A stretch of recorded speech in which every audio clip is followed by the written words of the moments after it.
All right, this is the patch 10.14 rundown.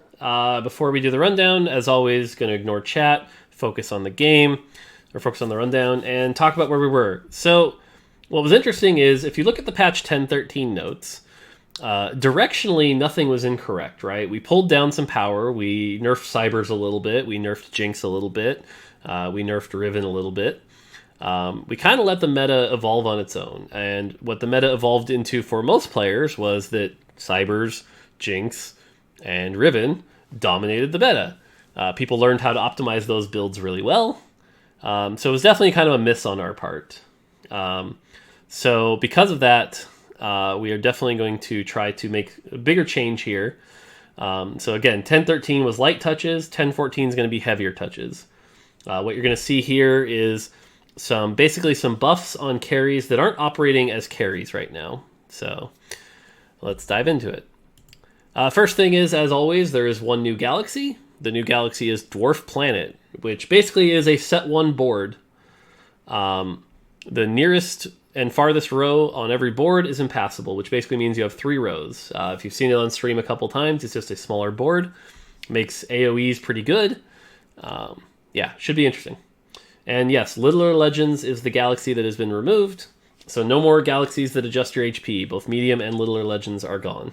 So, should be good. But yeah, so enjoy the galaxy. Should be fun. Okay, on the traits side, Celestial. Without Cassidon, Celestial has been a lot harder to splash. Because it is harder to splash, it gets a buff. So 2 Celestials goes from 15 to 20. 4 Celestial goes from 40 to 45. And 6 Celestial is supposed to be a big payoff. Like, if you pull it off, you're playing 5 very specific units, one of which is a 5 cost and a spatula. So it gets a pretty massive buff. It goes from 99% to 150%. So yeah, 6 Celestial should be fun. If you saw it on stream earlier, I actually lost to 6 Celestial earlier. So yeah, it should be fun. It also acts as slight protector buffs. So yeah. Cybernetic. Clearly, Cybernetic has been dominating a bit. And what we've seen is both early and late game, it's actually too strong, right? It's one of the best openers, is that 3 Cyber opener. And then you quickly transition into a 6 Cybernetic, and it's too good. So 50 HP at level 3, 50 HP at level 6, and minus 5 AD at level 3, and 5 AD at level 6. So this is a nerf to the trait, and we'll talk about the units in a bit as well. But yeah, for the starters, that's the trait nerf. Sorcerer side as well. Sorcerer we've seen be a little good. It does a lot of damage, powers right through some of the, even some of the Mystic comps. So we're just turning down 4 and 6 Sorcerer just a little bit. So 5% off of each. Next up is Star Guardian. Star Guardian is something we've been trying to rework for a while, and we finally found time to do it. So what we've done is we've pulled power out of the trait. The trait goes down in power. So the trait is no longer as big of a spike, right? When you hit 6 Star Guardian, you start going insane. So now it's 15, 25, 45. But we put that power from the trait back into the champions. So what you're seeing here is now Poppy gets to cast a little bit more often. Zoe gets to cast a little bit more often. Nico got a pretty big buff. That should say 75 out of 150, by the way. That's just a typo. So 75 out of 150 becomes 25 out of 100. That's a nice protector buff as well. And then Syndra is the big one here. Syndra going back down to 40 mana, which means Syndra now also with blue buff is 20 mana, should be great. Ahri was not touched because Ahri is already good enough. She doesn't really need to be touched. Soraka, tiny thing, and Janna, tiny thing. And again, the general idea here is that the power should be more in the units. And honestly, this Syndra change alone probably buffs the trait pretty significantly. So Syndra should be an exciting carry again. Now that we don't have to worry about double Seraphs, we should be okay here. So, cool. On the champ changes, on the 1 cost, what we have is Jarvan. So Jarvan gets some pretty big buffs because he was mostly underused, although he is starting to crop up in a rare comp that we're seeing. But basically he gets more HP, more AD, gets to cast more often, and 10% more on his bonus attack speed. So yeah, Jarvan should be a more desirable champ to be able to use. So Jarvan should be good. Darkstar buffs, protector buffs. Xayah, same thing. Xayah's win rate and play rate was kind of garbo. So we're giving her a big attack speed buff, 0.8 to 0.9. This is a pretty big buff. Now, if you're thinking, hey, this might make Shredder viable again. Yeah, maybe. Again, having more comps be viable is a good thing. You're going to see a lot of buffs this patch. So, again, these should make these champions more desirable. So, cool. On the 2-cost side, same thing. Darkstar buffs. Mordekaiser. Mordekaiser gets some extra HP. And his shield actually gets to do some more damage. So 25, 25, 75 on the shield. Should be good. Rakan gets a big HP buff. Rakan is supposed to be an exciting tank. He's supposed to be, like being able to run a 2-protector frontline early should be a thing. And it's not really happening. So we just want to make sure that you can actually run other things than just brawlers and vanguards. And lastly, Yasuo. Yasuo is not really acting as a carry as much. So he gets to cast just a little bit more often. So small Rebel and Blade Master buff. Okay, now we start getting to where there's like bigger changes. Because again, the goal of this patch is to make some of the bigger carries better and some of the carries that are doing too well a little down. So first on the 3-cost, this is slide 1. We have Ashe. Ashe gets an HP buff, an attack speed buff, a spell power buff, and a stun duration buff. This is a buff to snipers. Ashe is a very fragile unit who can miss, and so that needs to pay off. So, yeah, Ashe gets to be quite a bit better of a unit.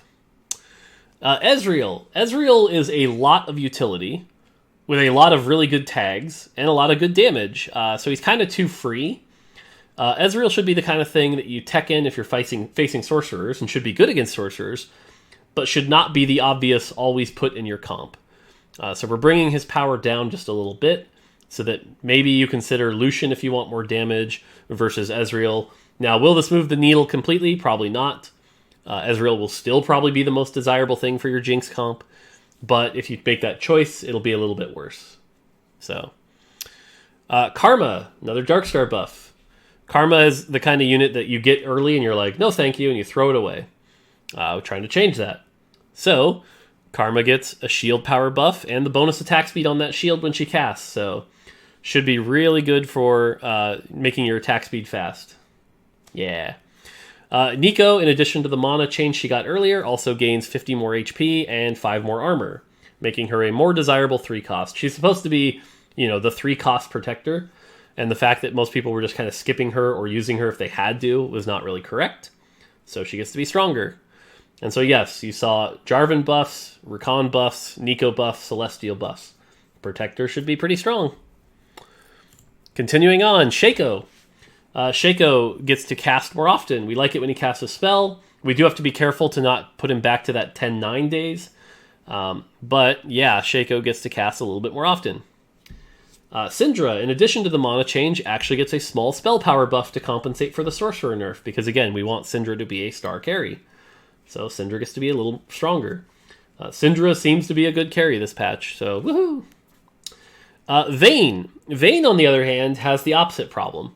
Vayne is the safest champion in the game, gets to tumble away and drop aggro constantly. Because of that, she needs to pay a price. So she gets a 50 HP nerf and a 10 AD nerf. This is a big AD nerf. Will this kill Vayne completely? Probably not. You'll probably still play, Deathblade Vayne and she'll still do well. But, again, if you're going to roll 6 Cyber with Vayne carry, you should have to pay a cost, and that's one of the costs. In addition, on the Cyber side, Vi was kind of shutting out a lot of comps by herself. The fact that a 2-star Vi would ult your champion and then auto them twice and basically take 900 health off a sniper was a little much. So we're bringing down her spell power just a little bit. So when you look at Cybers as a whole, you have the HP nerf, the AD nerf, the Vayne nerf, the Vi nerf. Now you might be worried, Cybers might be unplayable. Well, we're shifting that, which you'll see here in a second. Fizz. Fizz is a really good 4-cost infiltrator. Is supposed to be. He's supposed to be the cool jump to your backline, blow people up. We want to keep that. Just a little nerf here. So just 50 damage off the spell. No big deal. Aurelia. So Aurelia is the 4-cost Cyber.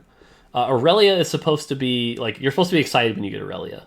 Right now, Aurelia is basically the tax that you carry with to make Cyber work because you'd rather run Vayne. That's not correct.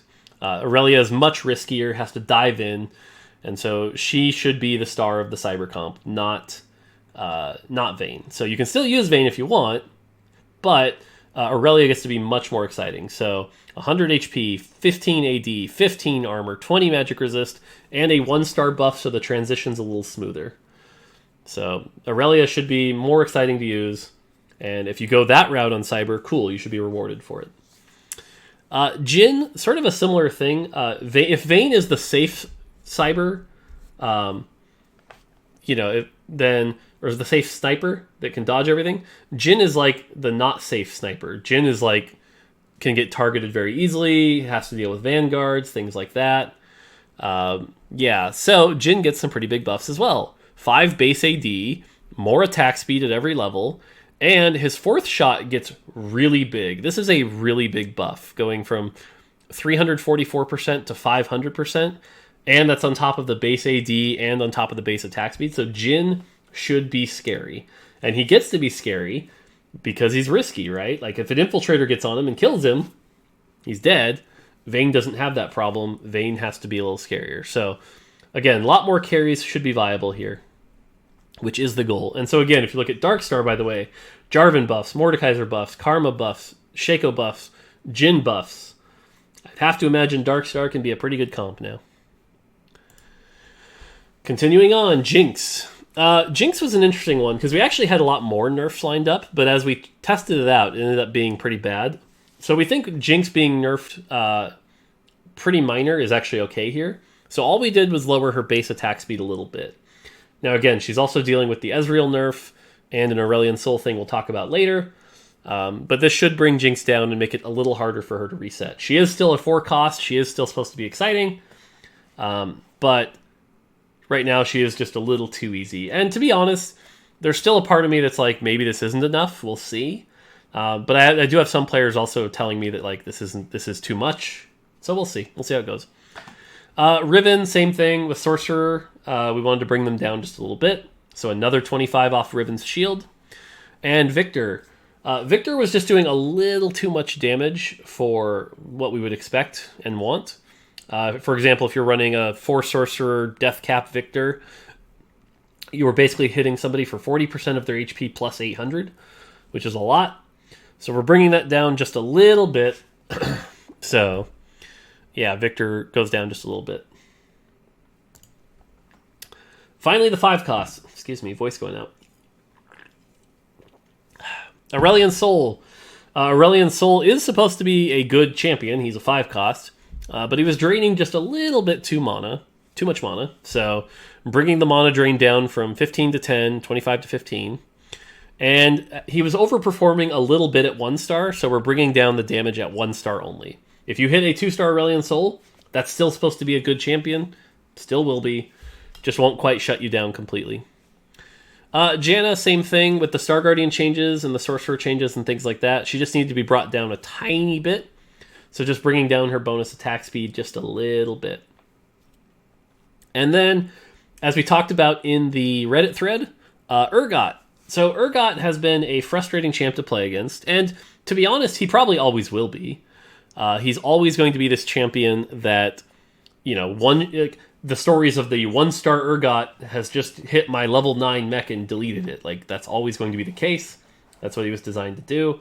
But we're trying to make it a little bit more fair and a little bit more predictable. So, what we've done is we've given him some bonus armor and magic resist, so he's a little tankier. But his attack range is reduced, so he has to get up closer to use his spell. His mana changes just a little bit. But the big thing here is the cast time is now longer, and it goes with star level. So 1 star actually takes 3 seconds to reel it in. It's pretty slow. And if you level it up, it goes faster. The targeting paradigm, though, changes quite a bit here. So the targeting was furthest in auto attack range, which is kind of hard to predict. Now it's basically exactly like Caitlyn. So he chooses the farthest thing away, which means you can position around it, and it gets intercepted. So the first thing it hits, that's what it grabs. Which means he'll more likely eat frontliners, less likely than backliners. But again, more predictable. And lastly, GA now works. We hear your feedback. We decided we agree with you that if you want to use GA to stop Urgot, you can do that. So Urgot now does not go through GA. So, cool. Item changes. There's only 2 item changes this time. Ionic Spark just gets a little less magic resist. It was kind of a build-all item. It was just a little too good. So, just making it a little less obviously great. And then Giant Slayer. So this is a little confusing, but this is a good lesson for us to learn. This item doesn't actually change here. It's literally the exact same power. If you're fighting something low health, it increases your damage 20%. If you're fighting something with high health, it increases your damage 80%. But we've learned that if we put true damage on something, it makes everyone think, this is good against magic resistant armor. Which it's not, because it was always post-mitigation damage. So we've decided to make sure that's more clear. So now it just increases your damage. Now, what does this actually change? Technically, it's a little worse on Battlecast, because that means you're not getting an extra instance of damage. But it is a little better on things like Bloodthirster and Celestial, because your core damage is being increased, which means you actually get to absorb more. So that is really the only tangible difference.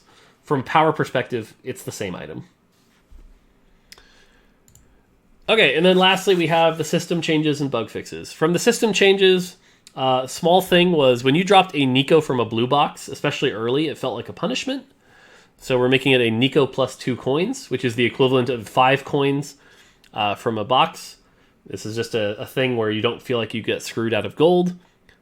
And then same with Gold Box. Gold Box is now Nico plus 5 coins instead of Nico plus 3 coins. Very minor thing, but it just means you're not being screwed out of gold that you might have gotten before.